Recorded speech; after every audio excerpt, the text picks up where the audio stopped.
Halo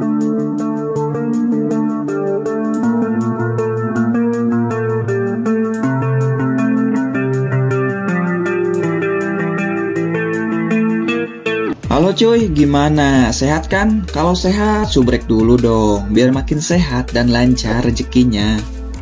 Sudah, mantap.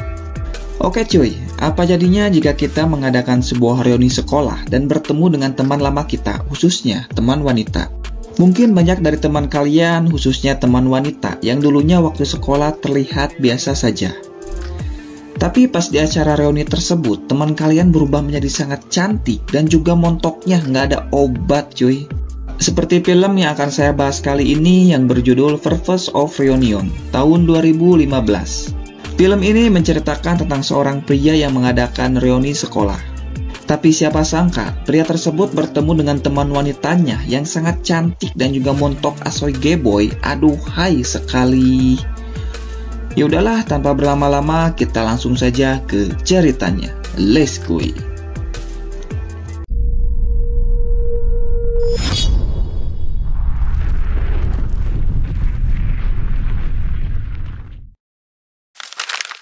Film ini dibuka dengan seorang pria bernama Dong Chol. Dia ini diceritakan sudah menikah dan mempunyai seorang anak. Tapi istrinya bekerja di Filipina dan harus tinggal di sana bersama dengan anaknya. Alasan Dong Chol tidak ikut bersama dengan istrinya karena dia harus mengurus kafe miliknya yang tidak bisa dia tinggalkan. Singkat waktu, kedua temannya datang berkunjung, berharap bisa mendapatkan minuman gratis sampai mabuk. Kedua temannya ini bernama Juju dan Sonjong. Di sini Juju dan Sonjong meminta saran pada Dong Chol agar menaklukkan seorang wanita. Secara si Dong Chol ini saat masih sekolah sangat terkenal karena hampir semua wanita pernah dia taklukkan. Dong Chol lalu menyarankan kepada mereka berdua untuk mengadakan acara reuni SMA. Berharap dari teman SMA-nya itu masih ada yang bahenol dan juga montok, aduhai sekali. Dan yang paling penting belum mempunyai pasangan. Kedua temannya setuju dengan acara tersebut. Singkat cerita, acara reunian pun sedang berlangsung. Juju dan Sonjong lalu mendekati para wanita yang belum memiliki pasangan. Dan yang paling penting, tentu saja bahenol dan juga montok sekali. Tidak lama kemudian datang seorang wanita cantik dan juga montok yang membuat semuanya terlihat kaget. Wanita ini bernama Yojin. Semua teman-temannya langsung olohok melihat kecantikan dan juga kemontokan yang dimiliki oleh Yojin. Meskipun sudah menikah, tapi Yojin terlihat masih bahenol. Dong Chol yang melihatnya langsung mendekati Yojin dan mencoba untuk merayunya. Yojin sendiri tinggal di luar negeri bersama dengan suaminya, dan saat pulang ke Korea, kebetulan sedang diadakan reunian. Dan dia pun memutuskan untuk ikut bergabung. Setelah acara selesai, terlihat mereka semua sudah pada mabok termasuk Yojin. Dong Chol yang melihat Yojin mabok berinisiatif untuk mengantarkannya pulang. Karena kalau pulang sendirian dalam keadaan mabok, takutnya terjadi hal yang tidak diinginkan. Setibanya di rumah Yojin, Dong Chol langsung meminta nomor telepon Yojin. Dan Yojin pun dengan senang hati memberikannya. Sementara itu, Sonjong terlihat sedang merayu teman wanitanya untuk mengajak berkaraoke sambil minum lagi dengannya. Dan pada akhirnya, mereka langsung saja melakukan ritual penggacoran. Singkat cerita, Dong Chol dan kedua temannya sedang mengadakan rapat. Di sini Juju bilang kalau dirinya belum bisa mendapatkan wanita yang diincarnya. Akhirnya Dong Chol pun menyarankan untuk mengadakan reuni yang kedua. Tapi tempatnya bukan di kafe, melainkan menyewa sebuah villa agar kesempatan mendapatkan wanita yang diincar oleh si Juju bisa dia miliki. Juju dan Sonjong pun setuju dengan ide tersebut. Singkat waktu, reuni kedua pun diadakan. Mereka terlihat sangat santuy sambil melakukan permainan yang simpel. Pagi harinya, Dong Chol mencoba untuk merayu Yojin. Tapi Dong Chol malah diabaikan begitu saja. Singkat waktu, malam pun datang. Lagi-lagi si Dong Chol mencoba untuk merayu Yojin. Tapi Yojin tidak tergoda sedikit pun. Bukan tidak tergoda sih, tapi belum cuy. Akhirnya Dong Chol pun mengajak Yojin untuk jalan-jalan dengannya.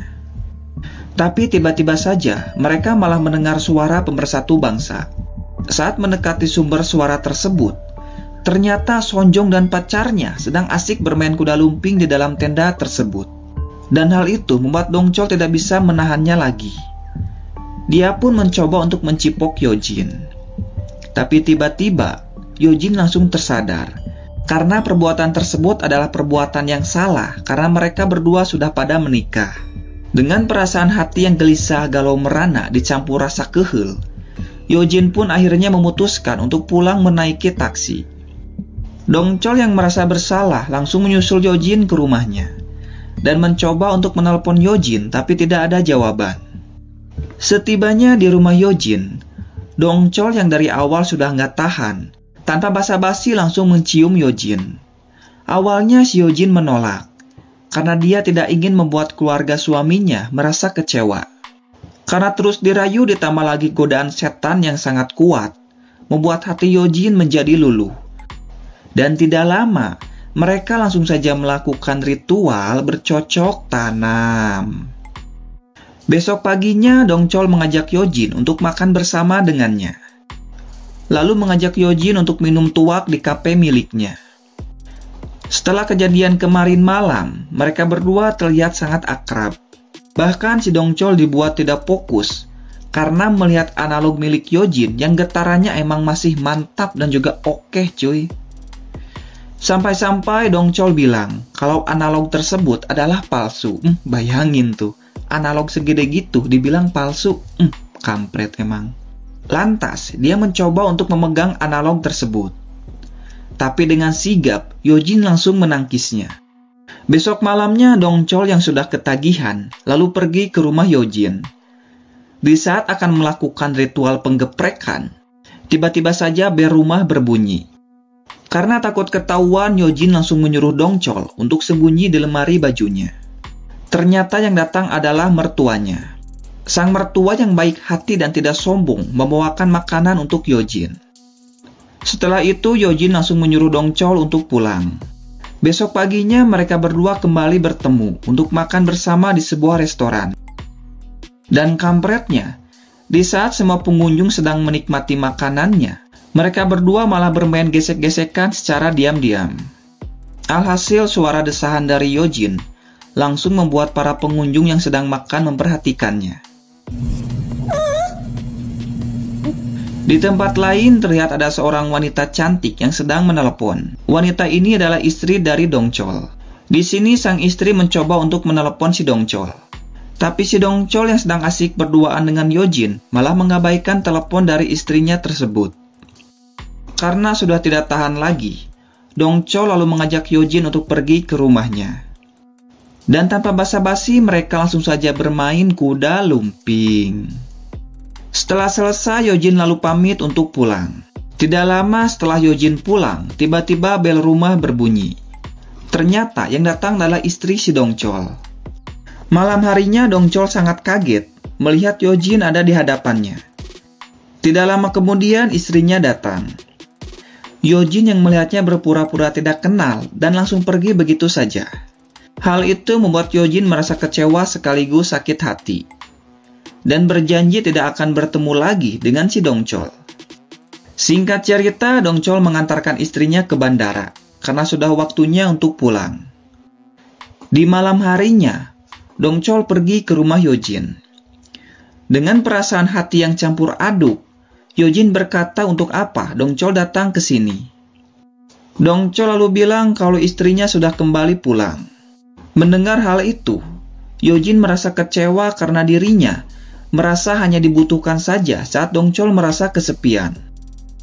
Yojin yang marah lalu bilang yang sebenarnya tentang hubungannya dengan sang suami. Ternyata suaminya sudah lama meninggal. Karena pesawat yang dinaiki oleh suaminya mengalami kecelakaan saat bersama dengan selingkuhannya. Singkat cerita, Dongchol memutuskan untuk menyusul istrinya ke Filipina. Karena hubungannya dengan Yojin sudah kandas. Dongchol lantas menelpon sang istri untuk bilang kalau dirinya akan pergi ke Filipina. Tapi istrinya justru melarang Dongchol untuk tidak datang ke sini. Karena ternyata istrinya sudah mempunyai pria lain. Dan alasan sang istri datang ke Korea hanya untuk mengatakan hal tersebut pada Dong Chol. Tapi sang istri tidak memiliki keberanian untuk mengatakannya secara langsung. Mendengar hal itu, Dong Chol merasa kecewa dan juga sakit hati. Si Dong Chol lalu pergi ke rumah Hyojin dan menceritakan semuanya. Setelah itu, Dong Chol lalu pamit untuk pergi dan meminta maaf atas semua yang telah terjadi antara mereka berdua. Hyojin lalu memberikan jaket miliknya sebagai tanda perpisahan. Dan film pun tamat cuy. Ending yang sangat menjaketkan. Oke, cukup sekian dan terima kasih. Jika suka dengan videonya, jangan lupa untuk subscribe, like, komen, dan share log. Sampai jumpa lagi. Terima kasih. Ciao.